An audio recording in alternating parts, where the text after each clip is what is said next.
भारतीय राष्ट्रीय युवा कांग्रेस के इस कार्यक्रम बेहतर भारत की बुनियाद आज तीसरा दिन है। भारतीय राष्ट्रीय युवा कांग्रेस के परिवार के तमाम सदस्यों को और खास तौर से भारतीय युवा कांग्रेस में जो महिला शक्ति खड़ी है, आपको, आपके राष्ट्रीय अध्यक्ष मेरे छोटे भाई बीबी श्रीनिवास जी और प्रभारी कृष्णा जी बधाई देती हूं। आपने ये सराहनीय काम किया है। युवा कांग्रेस के इतिहास में ये पहली बार हुआ है कि 3 दिन तक भारत की बुनियाद को मजबूत करने के लिए देश के कोने कोने से युवा यहां पर एकत्रित हुआ है। मैं बधाई देती हूं आप सभी को। ये जो तस्वीर आपको दिखाई गई, बापू जिस लाठी को लेकर सत्य और अहिंसा के रास्ते पर चले, तानाशाह अंग्रेजी हुकूमत से लड़े, आज वो लाठी बापू भारत की आधी आबादी बेटियों को थमाते हुए दिखे। बापू यही कह रहे हैं, टाइम टू प्रोटेक्ट योरसेल्फ, और ये बापू आपको दे रहे हैं। आज अब जब यहां पर इकट्ठा हुए हैं, उत्तर पूर्व का मणिपुर जल रहा है। मेरी ये जो पहनावा भी है, यहां पर हमारी मणिपुर की बहन किम बैठी हुई है, ये आज मैंने खास पहना है ये बताने के लिए मणिपुर को, India stands with Manipur, India stands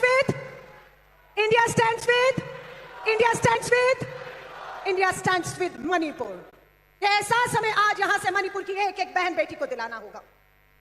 बेहतर भारत की बुलंद हमारी जो नींव है, मैं कह रही हूं, आधी आबादी के बिना, मैं पूछना चाहती हूं आप सभी से, आधी आबादी के बिना भारत की नींव मजबूत हो सकती है, हां या ना? बताइए। बेहतर भारत की बुनियाद के लिए इस आधी आबादी को आपको साथ लेना होगा। अपना उदाहरण दे रही हूं हर मां को, क्योंकि कन्या भ्रूण हत्या से हमारा संघर्ष कोख से शुरू होता है। यहां से बचना होता है हमें सबसे पहले। अगर कोख में हम बच जाते हैं तो आगे का संघर्ष शुरू होता है। एक दिन स्कूल से गई घर पर, मां को लिपट कर रोई, क्योंकि कार्यक्रम था कन्या भ्रूण हत्या कि पुत्र की चाह में मजबूर होकर मां गर्भ में बेटी को मारने के लिए मजबूर हो रही है। मेरी मां दुनिया में नहीं है, मेरी मां को भी पुत्र की चाह थी। पहली बेटी हुई, दूसरी बेटी हुई, तीसरे में मैंने जन्म लिया, पुत्र की चाह ने, तीसरे के बाद चौथा, पांचवा और 6 बहनें हैं हम लोग। पर मां के गले लगकर रोई कि मां पुत्र की चाह थी, पर तुमने पुत्र की चाह पर गर्भ में हमें मरने नहीं दिया, हमें जन्म लिया और आज उन्हीं की लड़ाई को लड़ रहे हैं। मैं हर बेटी को कहूंगी जो यहां तक आ जाकर बैठी है, मां के गले लगकर लिपट जाइएगा, थैंक यू मां बोलिएगा कि तुमने हमें जन्म दिया, गर्भ में मरने नहीं दिया। क्योंकि बहुत सी बेटियां जन्म लेने से पहले ही, दुनिया में आने से पहले ही कोख में खत्म कर दी गई। आगे बढ़े, समाज की चुनौतियां, शादी के बाद दहेज की चुनौतियां, दहेज हत्याएं, काम पर गए घरेलू हिंसा कानून लाना पड़ता है इस देश में, sexual harassment at work place कानून लाना पड़ता है इस देश में। यह देश अपनी आधी लड़ाई, आधी आबादी अपनी लड़ाई को लड़ रहा है। मैं यहां जो आधी आबादी बैठी है आपसे पूछना चाहूंगी, मैं क्या सब इनकी बात कर रही हूं जो इधर बैठी है, अपनी? इस आधी आबादी में आपकी मां, आपकी बहन, आपकी बेटी शामिल है। ये लड़ाई आपको लड़नी होगी। कर्नाटका में चुनाव चल रहा था, असम की पुलिस हमारे भाई श्रीनिवास के घर पर खड़ी थी। मैं आज इस मंच से गर्व करके कहना चाहती हूं, बीबी श्रीनिवास को मैंने अपनी मां की गोद में सर रखकर आंसुओं में देखा है। फैसला लिया कि महिलाओं को युवा कांग्रेस में बराबर का सम्मान देना है। कहीं ना कहीं उस आग में जो आज पूरे देश में है, उस आग में का तप बीबी श्रीनिवास भाई के पास आया। पूरे कर्नाटक चुनाव में हमने अपने भाई को असम पुलिस के साथ जो है संघर्ष करते हुए देखा। लेकिन जब सुप्रीम कोर्ट का फैसला आया, हमें गर्व हुआ अपने भाई पर कि हमारा भाई श्रीनिवास पाक साफ है, क्योंकि हम बहनें, हम बेटियां जिसके लिए उन्होंने कुर्बानी दी, संघर्ष किया, उसके साथ खड़ी हुई हैं। आपको याद है भारत जोड़ो यात्रा में श्री राहुल गांधी जी से मां बहन बेटियां मिली, गले मिली और रोई। अपने साथ हो रहे यौन उत्पीड़न, शोषण का जिक्र श्री राहुल गांधी जी से भारत की बेटियों ने किया। क्या हुआ? दिल्ली पुलिस श्री राहुल गांधी जी के घर पहुंचती है, राहुल गांधी जी से कहती है हम राहुल गांधी जी से पूछताछ करने आए हैं। क्या पूछताछ करने आए हैं? कि राहुल गांधी जी ने कहा है भारत जोड़ो यात्रा के दौरान बहुत सी बेटियां उनसे मिली हैं जिनके साथ गलत काम, यौन उत्पीड़न, शोषण, बलात्कार हुए हैं, हम उसकी जानकारी चाहते हैं। राहुल गांधी जी के घर पहुंचे, पर चंद कदमों की दूरी पर जंतर मंतर पर भाजपा के सांसद ब्रजभूषण द्वारा यौन उत्पीड़न की हमारी शिकार बेटियां बैठी थी, लेकिन वहां दिल्ली पुलिस नहीं जाती है। वही बेटियां थी, हम बताना चाहते हैं। कब एफआईआर हुई ब्रजभूषण भाजपा के उस सांसद के खिलाफ? जब सुप्रीम कोर्ट ने फटकार लगाई तब एफआईआर हुई ब्रजभूषण के खिलाफ। गिरफ्तारी हुई? नहीं हुई, क्योंकि भाजपा का सांसद है, उसके पास सत्ता है, इसलिए उसकी गिरफ्तारी नहीं हुई। क्या हुआ? चार्जशीट हुई, कोर्ट गए, कोर्ट में क्या फैसला आया? ब्रजभूषण को जमानत दे दी जाती है।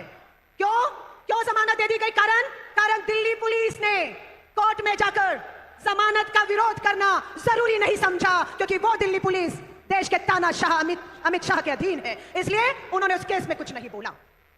ये वो भाजपा है जो हरियाणा के राम रहीम, सुनिएगा, 7वीं बार पैरोल मिलती है राम रहीम को। क्या आरोप है राम रहीम पर? राम रहीम ने बेटियों के साथ बलात्कार, यौन शोषण और हत्या की 20 साल की उसे सजा मिलती है, लेकिन क्या होता है? 7 बार पैरोल मिलती है और वो भाजपा का प्रचार प्रसार करने निकलता है। कौन था? निहाल चंद मीना, राजस्थान का भाजपा का सांसद। पहली बार उसे मंत्री बना दिया गया केंद्र में। हम सब ने दबाव बनाया, निहाल चंद मीना को अपना मंत्री पद त्यागना पड़ा। ऐसे कितने उदाहरण हैं आज हमारे सामने।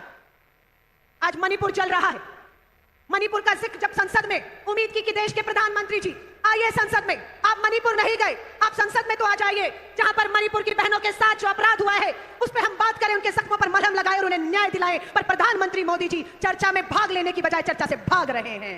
कायर हैं आप प्रधानमंत्री जी, कायर हैं। और गर्व है हमें राहुल गांधी जी पर। गए मणिपुर के राहत कैंपों में, मिले वहां पर बेटियों से, देखे उनके जख्मों को, लगाया उन पे उन्होंने मलहम, और राजनीति नहीं कही। वहां की महिला राज्यपाल को श्री राहुल गांधी मिलते हैं और सच्चाई बताते हैं कि क्या हो रहा है मणिपुर की धरती पर। मणिपुर की महिला राज्यपाल सामने आई और आते ही कहा कि मैंने अपने पूरे जीवन काल में इस तरह की हिंसा और महिलाओं के साथ इस तरह से अपराध होते हुए नहीं देखा। एक महिला राज्यपाल असहाय महसूस कर रही है। वो महिला राज्यपाल रो रो कर कह रही थी टीवी पर कि मैं प्रधानमंत्री जी से समय मांग रही हूं, मैं देश की प्रथम महिला राष्ट्रपति आदिवासी जो समाज से आती है समय मांग रही हूं, मैं ऊपर तक लिख कर दे चुकी हूं। ये महिला राज्यपाल महिला मणिपुर की बताती है, पर न्याय नहीं है। सोचिए, आपसे कहूंगी, ये आधी आबादी की लड़ाई है। यहां जो बैठे हुए हैं इन्हें भी समझना होगा, ये लड़ाई मात्र हमारी नहीं है, ये लड़ाई हमारी हर मां बहन बेटी को, जिसे आप भी चाहते हैं हम एक सुरक्षित माहौल दे पाए। मैं पूछना चाहूंगी, यहां जो बैठे हैं आप में से कितने की बेटियां हैं? हाथ खड़ा करें जिनके घर में बेटियां हैं। अब पूछना चाहूंगी, जो हाथ खड़े हुए हैं, ये आपकी बेटियों की लड़ाई है या नहीं? या अकेली लड़ेंगे या आप साथ देंगे? आप सुरक्षा कवच बनेंगे या नहीं? सोशल मीडिया पर चल रहा था, कोई रानी लक्ष्मीबाई बनने की दुहाई दे रहा है हमें, कोई फूलन देवी के वीडियो डाल रहा था। क्या चाहते हो आप हमसे? ये छोटी सी पुस्तिका, अगर मेरा पर्स देखेंगे, मैं महिलाओं को कहूंगी, आपको भी कहूंगी, रक्षाबंधन आ रहा है, बहन हाथ में राखी बांधेगी आपके, क्या देंगे तोहफे में? क्या देंगे तोहफे में? वो आपसे चंद रुपए नहीं चाहती है, वो भाई की कलाई में जब रक्षा का बंधन बांधती है तो आपसे रक्षा की उम्मीद करती है। वो चाहती है उन भेड़ियों से आप उन्हें बचाएं जिन्होंने इन्हें घेर कर इन्हें असुरक्षित किया हुआ है। मैं हर भाई से उम्मीद करती हूं, अगले महीने राखी है, मेरा पर्स देखिएगा, महिला हूं, सशक्त हूं, डरती नहीं हूं, लेकिन अपने पर्स में हथियार लेकर चलती हूं। ये मेरा अधिकार है। जब रक्षक भक्षक बन जाएंगे, जब रक्षक भक्षक बन जाएंगे तो हमें अपनी सुरक्षा में हथियार रखने होंगे। हम किसी पर हमला करने के लिए हथियार नहीं उठा रहे, हम कोई हिंसा के लिए हथियार नहीं उठा रहे, लेकिन रक्षक भक्षक बनेंगे तो हमें मजबूर होना पड़ेगा। ये छोटी सी पुस्तिका 10 साल पहले इस तस्वीर के साथ, अगर आप देख पा रहे होंगे, जूम करके दिखाइएगा। ये जब निर्भया हुआ था केंद्र में, कांग्रेस की, दिल्ली में कांग्रेस की सरकार थी, जिस तरह से आज मणिपुर में हो रहा है, वो सोनिया गांधी जी के साथ पीड़ित परिवार को मिले, उस बेटी को मिले, विदेश में उसे अच्छा इलाज दिलाया, उसे न्याय दिलाया, अपराधियों को फांसी के तख्तों पर झुलाया। ये 10 पन्नों की छोटी सी पुस्तिका है। मैं युवा कांग्रेस के अपने भाई श्रीनिवास और कृष्णा जी से कहना चाहूंगी, इसमें हम बहन बेटियों के कानूनी, सामाजिक, संवैधानिक हक और अधिकार क्या है, ये छोटी सी पुस्तिका मैं अपने पर्स में लेकर रखती हूं। मैं इसे आगे बांटने का काम करती हूं, क्योंकि हमें जब हमारे कानूनी, संवैधानिक अधिकारों की जानकारी नहीं होती, तब हमारे साथ ऐसा होता है। मैं आप सभी से कहूंगी, जितनी भी बेटियां बैठी है, गीत मैंने चलाया था, कारण यही था, आपकी मां, आपकी बहन, आपकी बेटियां देखने में कोमल जरूर हैं, पर उनकी गलतफहमी दूर आपको करनी है, जो इनकी कोमलता को इनकी कमजोरी समझ बैठने की गलती कर देते हैं। ये कोमल है, कमजोर नहीं। ये आपको भी साबित करना होगा। पोंछ डालिए अपने आंसुओं को, मालूम है हम भावुक हैं, मालूम है हम भावुक है, मालूम है उस शरीर को जब नग्न करके दौड़ाकर सामूहिक बलात्कार किया, उसके दर्द को हम महसूस कर सकती हैं, कोई और नहीं महसूस कर सकता। निकलिए बाहर, लड़िए अपनी लड़ाई को खुद से।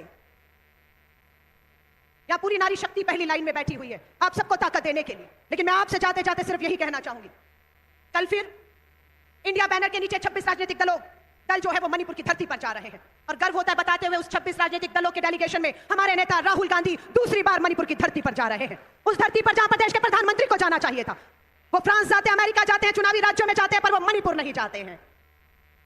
गर्व से कहिए राजस्थान के मुख्यमंत्री के बारे में, गर्व है हमें छत्तीसगढ़ के मुख्यमंत्री के बारे में, जिन्होंने अपराधियों का साथ देने की कभी नहीं सोची है।